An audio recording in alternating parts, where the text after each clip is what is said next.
ว่าดำเนินชีวิตการเมืองกวดการหน่วยพรรคปลอดใสเข้มแข็งหนักแน่นประจำปี 2025 ของคณะพรรคข้างทานแผนกกสิกรรมและสิ่งแวดล้อมแขวงได้จัดขึ้นในวันที่ 18 ธันวาคม 2025 นี้อยู่ที่ห้องประชุมของตนโดยภายใต้การเป็นประธานและเผยแพร่เอกสารของสหายอุทธรสิงหาดวงปัญญารองเลขาคณะพรรคข้างทานแผนกกสิกรรมและสิ่งแวดล้อมแขวงมีบรรดาคณะพรรคเลขาหน่วยพรรคสมาชิกพรรคและคณะสุขยูติดตามกองประชุมเข้าร่วมประดำเนินชีวิตการเมืองกฎการหน่วยพรรคปลอดใสเข้มแข็งหนักแน่นประจำปี 2025 ครั้งนี้บรรดาสมาชิกพรรคที่เข้าร่วมแม้นจะได้พร้อมกันเสริมเอกสารสำคัญต่างๆของพรรคเป็นต้นแม่นเอกสารคำสั่งของกรมการเมืองศูนย์กลางพรรคเลขที่ 01/กมสพลงวันที่ 3 มังกร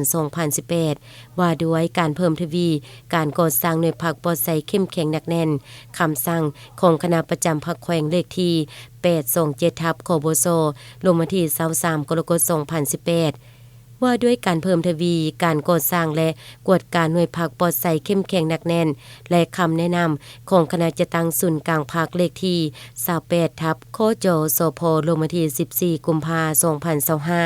เกี่ยวกับการก่อสร้างหน่วยพรรคปลอดใสเข้มแข็งหนักแน่นทางนี้ก็เพื่อสืบต่อเสริมขยายมูลเสื้อดีงามผลงานที่โดดเด่นและด้านดีเด็ดเดี่ยวปรับปรุงแก้ไขจุดอ่อนข้อคงค้างและสิ่งท้าทายทดสอบที่เป็นภัยอันตรายต่อพรรคเฮาแน่ใส่เสริฐสู่บทบาทความสามารถนำพาของหน่วยพรรคและยกสูงความเป็นแบบอย่างนำหน้าของท่านแถวสมาชิกพรรครับประกันให้พรรคเฮามีความปลอดใสเข้มแข็งหนักแน่นเพื่อยกสูงคุณภาพของหน่วยพรรคและสมาชิกพรรคให้มีการหันเปลี่ยนอย่างต่างหน้า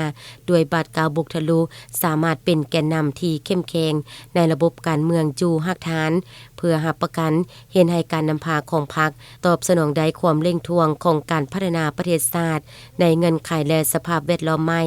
คณะหน่วยพรรคสมาชิกพรรคต้องห้ามเหียนเสริมซึมแนวทางแผนนโยบายให้สอดคล้องกับความรับผิดชอบและหน้าที่การเมืองของตนพร้อมทางสินำพาจะตั้งปฏิบัติตัวจริงให้มีผลสำเร็จและมีประสิทธิผลสูง